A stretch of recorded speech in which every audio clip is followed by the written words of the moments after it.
Hi friend, कैसे हो आप सब। आई होप आप सब बहुत ज़्यादा अच्छे होंगे। फ्रेंड प्लीज़ अगर आप मेरे चैनल पर न्यू हैं तो मेरे से चैनल को लाइक शेयर सब्सक्राइब करना मत भूलें। सच में आप लोग बहुत ज़्यादा कंजूस हो। सब्सक्राइब करके फ्रेंड क्यों आप लोग अनसब्सक्राइब कर लेते हो। प्लीज़ अगर आप सब्सक्राइब करते हो तो अनसब्सक्राइब तो मत करो ना। पहले भी आप सब्सक्राइब कमेंट कुछ नहीं करते हो, स्टोरी सुनते हो। सो फ्रेंड ज़्यादा बातें नहीं करते हैं, चलते हैं अपनी स्टोरी की तरफ। इस पार्ट में जैसा कि आप लोगों ने देखा था कि जो हमारी राधिका और कविता होते हैं, बस दोनों ही अपनी फैमिली में जाके बहुत ज़्यादा खुश होते हैं। और हमारी जो स्वीट सी कविता होती है, उसकी मम्मी उसको उठा उठा के, लेकिन वो फिर भी नहीं उठते। उसकी मम्मी फाइ आती है, बोलती है कि बेटा उठ जा, कितना सोना है तुमने, उठ जाओ, टाइम देखा है क्या हुआ है, रात को नहीं सोना है क्या।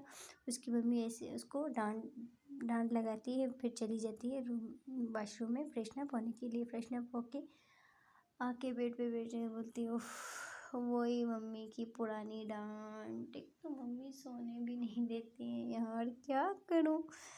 वो बस फिर चली जाती है नीचे। नीचे जाके वो सबके साथ बैठ जाते हैं, सब आपस में बातें कर रहे होते हैं, एक दूसरे के साथ हंसी मजाक कर रहे होते हैं। कविता बोलती है कि पापा आओ ना, कहीं घूमने चलते हैं। उसके पापा बोलते हैं बेटा अभी अभी तो आप थके हुए आओ ना, तो अभी क्यों। बोलते हैं पापा मेरा बहुत मन कर रहा है, चलो ना पूरी फैमिली चलते हैं घूमने के लिए। उसकी मम्मी बोलते कोई ज़रूरत नहीं है, घर में ही बैठो। पहले तो तुम पहले सब उठ नहीं रहे थे, अभी बाहर जाना है, बाहर जाना है। कोई भी बाहर नहीं जाएगा, अभी सब घर में ही रहो, किधर भी नहीं जाना है, अभी नहीं जाना है, काफ़ी ज़्यादा रात होगी और काम भी बहुत ज़्यादा करना है, नहीं जाएंगे। पिता बोलते क्या मम्मी आप भी नहीं जाना है, पापा प्लीज़ ना चलो ना, एंजॉय करके आते हैं, देखो मैं कितने टाइम के बाद आई हूँ ना, पापा प्लीज़ चलो ना चलो ना चलो ना। उसके पापा बोलते हैं बेटा अपनी माँ को समझाओ, मैं तो कुछ नहीं बोल रहा हूँ, तुम्हारी माँ मान जाएगी तो फिर हम सब लोग चलेंगे। हमारी कविता अपनी मम्मी के पास बोलती है mummy please please please please चलो ना। उसकी मम्मी बोलती है कोई ज़रूरत नहीं है, सब घर में ही बैठो, नहीं जाना है किधर भी। मम्मी प्लीज़ ना चलो चलो चलो घूमने के लिए चलते हैं ना। उसकी मम्मी बोलती कोई ज़रूरत नहीं है, जाके अपनी स्टडी करो। एक मंथ भी नहीं हुआ तुम हॉस्टल की और एकदम से तुम्हें छुट्टी कैसे मिल रही है, मुझे ये समझ नहीं आ रहा है। नहीं जाएंगे किधर भी, जाके रूम में बैठो। हमारी कविता ये सुन के बस उसके आंखों में आंसू आ जाते हैं, वो अपने रूम की तरफ भाग जाते हैं। उसके पापा बोलते क्या तुम हर टाइम शुरू हो रहती, वो बेचारी बच्ची जिद कर रही थी तो क्या हो जाता अगर हम सब फैमिली चले जाते, तो थोड़ा घूम फिर लेते। तो उसकी मम्मी बोलती है कि कोई ज़रूरत नहीं है, तुम तो अपनी बेटी का ही साथ दोगे ना, मैं तो हमेशा ही गलत होती तुम्हारे लिए, बस कर दो, छोड़ दो अपनी बेटियों के साइड लेना। देखो एक मंथ भी नहीं हुआ इसे हॉस्टल भेजो, एकदम से आ गई, इसको छुट्टी किसने दे दी। मुझे तो ये समझ नहीं आ रही, मुझे लगता है इसका मन नहीं कर रहा है स्टडी का, बस इसको घर में ही रहना है, फ़ोन चलाना है। आपने ज़्यादा इसको सर पे चढ़ाया हुआ, इस वजह से इतनी जल्दी आ गई यहाँ पे। मुझे पता था ये लड़की नहीं कर सकती स्टडी कुछ भी, इस वजह से ये आ जाएगी यहाँ पे। कविता के पापा बोलते हैं कि तुम तो चुप ही कर, तुम्हारा तो हर टाइम लेक्चर में सुन सुन सुन कुछ तंग आ गया हूँ, तुम्हारी वजह से मेरी बेटी भी हॉस्टल में चली गई, अभी फिर से वो आ गई, फिर तुम उसके पीछे पड़ जाओ। उसके पापा वहाँ से गुस्से से चले जाते हैं। उसकी मम्मी बोलती है हाँ हाँ तुम तो सारा इल्ज़ाम मुझ पे ही दो ना, और तो तुम्हारा कोई काम ही नहीं है, बस अपनी बेटियों का साइड देना और उनको सर पे चढ़ाना है। कविता के घर में बस थोड़ी सी लड़ाई हो जाती है। कविता चली जाती है रूम में और बोलती है कि क्या मम्मी कोई बात नहीं सुनती है मेरी, इससे अच्छा तो मैं हॉस्टल में ही थी, क्या करूँ, हॉस्टल में भी वो और यहाँ पे भी कहीं सुकून नहीं है, मैं किधर जाऊँ कुछ समझ नहीं आ रही है मुझे, मैं किधर जाऊँ। हमारी जो कविता होती है उसका मूड बहुत ज़्यादा ऑफ हो जाती है, जितनी ज़्यादा वो आके खुश होती है उससे ज़्यादा तो उसका मूड ऑफ हो जाता है। बस वो अपना रूम लॉक करके बस रोती रहती है। टाइम काफ़ी ज़्यादा हो जाती है, फिर उसकी मम्मी आती है, रूम पे नॉक नॉक करती बोलती है कि अभी आ जाओ भाई, अगर तुम्हारा रोना धोना बंद हो गया तो आ जाओ, खाना खा लो, टाइम बहुत ज़्यादा हो गया है। वो बोलती नहीं खाना है मुझे मम्मी, आप खा लो, मुझे भूख नहीं है। उसकी मम्मी बोलती है खाना है खा, नहीं खाना तो ना खा।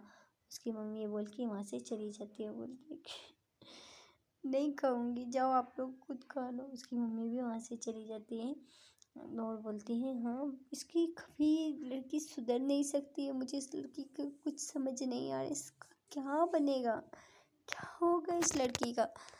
वहाँ से बोल के बस ये सोचते सोचते चली जाती हैं और सोफे पे बैठ जाती हैं अपना सर पकड़ के।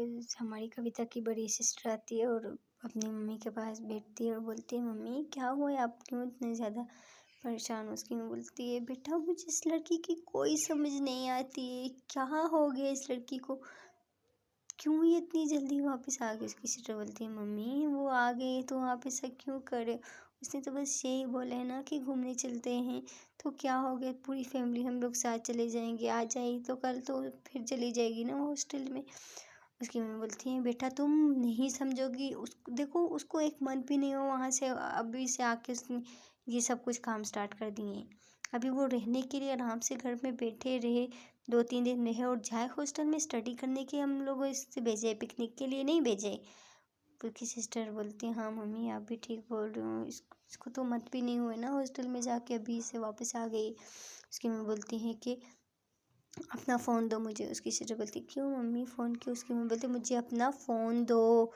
उसकी जो सिस्टर होती है अपनी मम्मी को फ़ोन दे देती है और जो उसकी मम्मी होती है वो बोलती है, तुम्हारे बाप से तो कभी कोई काम होता नहीं है, उसको तो हर बात मेरी बुरी लगती है। मैं खुद मैंने उनको कॉल करके उनसे पूछती हूँ कि इसको इतनी जल्दी छुट्टी कैसे मिल गई। तो उसकी जो मम्मी होती है वो एकदम से प्रिंसिपल को कॉल करती हैं और पूछती हैं कि हेलो। आगे से वो मम्मी बोलती है, हेलो कौन? वो हमारी जो कविता की मम्मी होती है वो बोलती है कि मैं कविता की मम्मी बात कर रही हूँ मैम। वो बोलती है, और आप कैसी हो? वो बोलती है, हाँ ठीक हूँ, ऐसे ही थोड़ी देर बातें करते हो। और कविता की मम्मी बोलती हैं कि आपने हमारी बेटी को इतनी जल्दी छुट्टी दे दी। तो आगे से मैम बोलती हैं, हाँ वो बोल रही थी ना कि उसके फ्रेंड के पापा की तबीयत बहुत ज़्यादा ख़राब है, तो वो कविता भी बोल रही थी कि मुझे भी इसके साथ जाना है, वो अकेली होगी, तो इस वजह से हम लोगों ने उसको छुट्टी दे दी। तो वो जो उसकी फ्रेंड थी वो बहुत ज़्यादा रो रही थी, वो थी भी अकेली, इस वजह से हम इन दोनों बच्चों को दे दी। तो उसकी मम्मी बोलती है, आपने आपने क्यों दी उसको छुट्टी? अगर उसके पापा की तबीयत ख़राब थी तो आपने इसको क्यों छुट्टी दी मैम? आपने हमसे कुछ पूछा, उससे कोई पूछा, वो क्या लगती थी उसने, आपने उसको क्यों छुट्टी दी? उसकी जो सिस्टर होती है जल्दी जल्दी से अपनी मम्मी से फ़ोन लेके फ़ोन काट देती है। मम्मी क्या कर रही हो आप क्यों बोल रही हो कि वो आ गई है तो क्या हुआ, कुछ दिन के बाद तो वो चली जाएगी ना, आप क्यों प्रिंसिपल मैम को इस तरह बोल रही हो? वो उसकी जो मम्मी होती है अपनी बेटी को गुस्से से देखती है, बोलती, दफ़ा हो जाओ इधर से, तुमने क्यों मेरे हाथ से फ़ोन छीना और कॉल क्यों काट दी? वो बोलती है, मम्मी आप क्यों ऐसी बातें कर रही हो, वो चली जाएगी कुछ दिन में। और दूसरी तरफ हम देखते हैं जो हमारी कविता है वो पानी पीने के बहाने आई होती है और वहाँ पे खड़ी हो जाती है और उसने सब कुछ सुन लेते अपनी मम्मी की बातें। और वहाँ पे जैसे वो सब कुछ सुनती है तो बस वो बहुत ज़्यादा शॉक्ड हो जाती है कि मेरी मम्मी, उसको बहुत ज़्यादा हर्ट होती है, बहुत ज़्यादा। उसकी फिर जैसे ही उसकी मम्मी उठती हैं और देखती हैं कि वो वहाँ पे खड़ी है, उसने सब कुछ सुन लिया, उसकी मम्मी भी गुस्से से वहाँ से चली जाती हैं। और जो कविता होती है वो बस खड़ी होकर ये सोच रही थी कि मैं तो बस घर पे इसलिए आई थी कि थोड़ा टाइम अच्छा हो जाएगा, वो सब टेंशन परेशानियों से थोड़ी मेरी जान छूट जाएगी। वो ये सोच के रोने लग जाती है और अपने रूम में चली जाती है और रूम को लॉक करके और बस अपने बेड पे उल्टा होके लेट जाती है। बस यही सोच रही होती है कि मम्मी मुझे भेजना चाहती है, नहीं है रहना है मुझे यहाँ पे। मैं तो इस वजह से आई थी कि मेरी मम्मी साहब मुझे देख के बहुत ज़्यादा खुश होंगे कि मैं के बाद आई हूँ। क्या पता मेरी फैमिली मेरी गलतफहमी थी। वो जल्दी से उठती है, उठ के दोबारा से अपनी पैकिंग करने लग जाती है और उधर एयरपोर्ट पे कॉल करती है और अपने लिए एक टिकट भी बुक कर लेती है और फिर अपना सारा सामान पैक कर लेती है और देखती है टाइम बहुत ज़्यादा हो जाता है। वो फिर टाइम से सो जाती है। सुबह उसकी 5 बजे की फ़्लाइट होती है और वो जल्दी जल्दी मॉर्निंग उठती है और उसके घर में कोई भी नहीं उठते। वो 3 बजे उठती है, उठ के फ्रेशन अप होके और अपनी फ़्लाइट का वेट कर रही होती है। वहाँ पे बैठ के एक लेटर लिख लेती है। लेटर छोड़ के वो आराम के साथ अपने घर से बाहर आ जाती है और एक कैब लेती है। कैब लेके सीधा एयरपोर्ट पे पहुँच जाती है। एयरपोर्ट पे पहुँच के और वहाँ पे फ़्लाइट का टाइम होने वाला होता है, वो फ़्लाइट में भी बैठ जाती है। फ़्लाइट में जैसे ही बैठती है तो कुछ टाइम होता है फ़्लाइट में और दूसरी तरफ हम देखते हैं कि उसकी फैमिली में सुबह के 6 बज रहे होते हैं, उसकी मम्मी की आँख खुलती है। उसकी मम्मी फ्रेशन अप होती हैं, फ्रेशन अप होके किचन में जाती है, सबके लिए नाश्ता बनाती है। नाश्ता बना के फिर सब एक एक के रूम में जाती हैं कि उठ जाओ नाश्ता कर लो। फिर वो लास्ट में हमारी कविता के रूम में जाती हैं। कविता के रूम में जैसे ही जाती हैं देखने की उसके रूम का मतलब जो डोर होता है वो तो खुला होता है, वो अंदर जाती है तो बोलते हैं कविता कविता कहाँ पे हो, कविता कहाँ पे हो। पूरे रूम में उसको कहीं पे भी नहीं दिखती है। फिर वो वॉशरूम चेक करती है, वो कविता वॉशरूम में भी नहीं होती है। उसकी मम्मी फिर बोलती है कविता कविता कहाँ पे हो बेटा, कहाँ पे हो। वो उसकी जो मम्मी होती है पूरे घर में आवाज़ लगाती कविता कहाँ पे हो कविता। उसके पापा आ जाते बोलते क्या सुबह सुबह तुमने शोर मचा के रखा हुआ है, क्या हुआ है। उसकी मम्मी बोलती है कविता कहाँ पे हो, वो दिख ही नहीं रही, अपने रूम में भी नहीं, वॉशरूम में भी नहीं, तुम लोगों में से किसी ने देखे। उसकी नहीं मम्मी हमने तो नहीं देखा है, इतनी सुबह सुबह वो कहाँ जाएगी। फिर से उसके जो पापा होते हैं वो उसके रूम में जाते हैं, बोलते हैं कि एक बार और चेक करते, रूम में ही होगी, कहाँ जाएगी इतनी सुबह सुबह। फिर सब लोग उसके रूम में जाते हैं। उसकी जो सिस्टर होती है उसकी नज़र उसके बेड पे पड़ती है, बेड के पे पड़ती है, देखती है कि वहाँ पे एक कागज़ होता है, वो उसको उठाती है और उसकी जो सिस्टर है उसको पढ़ने लगती है। फिर वो जो उसकी सिस्टर होती है वो बोलती है पापा पापा ये देखो लेटर कविता छोड़ के गई है, देखो देखो। उसके पापा बोलते हैं दिखाओ क्या है। तो जैसे ही उसके पापा वो लेटर पढ़ते हैं तो उनके हाथ से वो लेटर नीचे गिर जाते हैं। और उसकी जो सिस्टर भी होती हैं वो बोलती हैं क्या हुआ पापा। उसकी सिस्टर ने थोड़ा सा लेटर पढ़ा तो फिर उसने अपने पापा को आवाज़ दी थी, उसके पापा ने वो लेटर पढ़ लेते हैं, उनके लेटर हाथ से वो लेटर नीचे छूट जाते हैं। उसकी सिस्टर एकदम से उठाती है, वो भी फिर लेटर पढ़ती है, पूरा लेटर पढ़ के वो भी बस ऐसे ही शॉक्ड हो जाती है। फिर उसकी मम्मी बोलती क्या है इस लेटर में जो तुम लोग ऐसे पुतला बन गए हो। जैसे ही उसकी मम्मी वो लेटर पढ़ती है तो वो रोने लग जाती है कि नहीं मैं तो कैसे चली गई है सुबह सुबह।